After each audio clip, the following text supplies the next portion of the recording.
Tip number 1 in how to play faster in soccer is to think before you get the ball. Players generally reside in one of two groups. The first is those that react to what is happening to them on the field. The second is those that plan and act on that plan. The first type of player is one that only scores a few goals a season and often lacks confidence. The second type of player is the one that leads their team in goals and assists, is a leader on their team and often plays every single minute of the game. Therefore, tip number 1 is to take a look.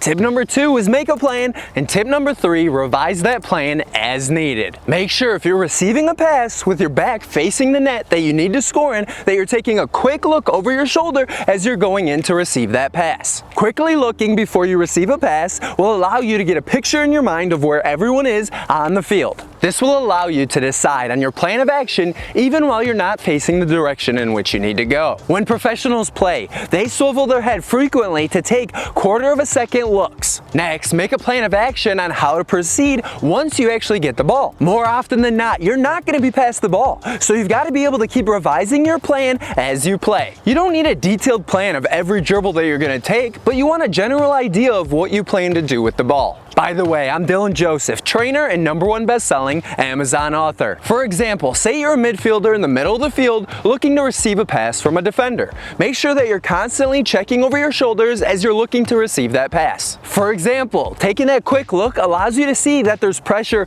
to the left behind you, but there's open space to your right. Then, as that pass is being played to you, make sure you're taking at least a step or two towards it so you don't allow a defender from the other team to come in and cut off that pass and intercept the ball. Now, as you're receiving that pass with your first touch, push that ball to your right to that open space. It's as simple as that. Once you got the ball there, then you should take a look up and see if anyone's making a quality run that you want to play them a pass, or if there's a forward checking to the ball. Now, you just made 2 plans in virtually no time. Remember, this doesn't have to be rocket science. You just have to know what your next 1 or 2 moves will be in order to be a lot more effective. As you receive the pass and you take that quick look, maybe you see a ton of pressure behind you, so you just lay that ball back to the person that played it to you.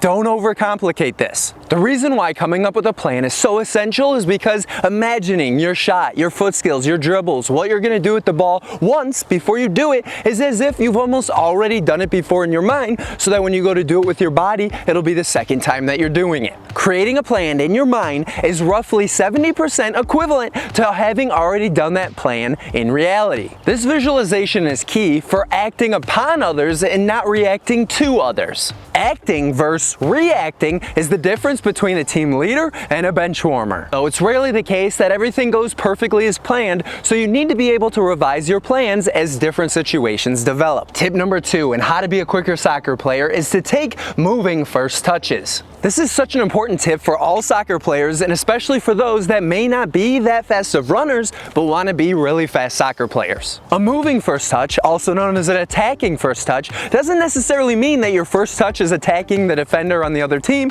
or attacking towards their net. A moving first touch can be in any direction. It's just a few yards touch that allows you to start running in the direction that you want to travel. When a pass is being played to you, a moving first touch is really a moving first step so that you can start generating some momentum and picking up speed. A moving first touch is the opposite of a settling first touch, where that ball is played to you and you settle it underneath your body. More often than not, when you're receiving that pass, your first moving touch will be into space so that you can dribble, pass, think, shoot, whatever you need to do with the ball. So we want to use that hardest portion towards the inside of our foot, where the foot meets the ankle, right in here, that bone of our foot. That's where we want to go to take that moving first touch. And could you give this video a like? And tip number 3 on how to be a faster soccer player is to run on the balls and toes of your feet. Using my shoe as an example, here are the balls of your feet. We've got the toes, balls, arch, and heel. Make sure you're running on those balls and toes. For the longest time, I would actually run flat-footed, and a lot of my teammates would honestly make fun of me for how slow I was. I was made aware that running on the balls of your feet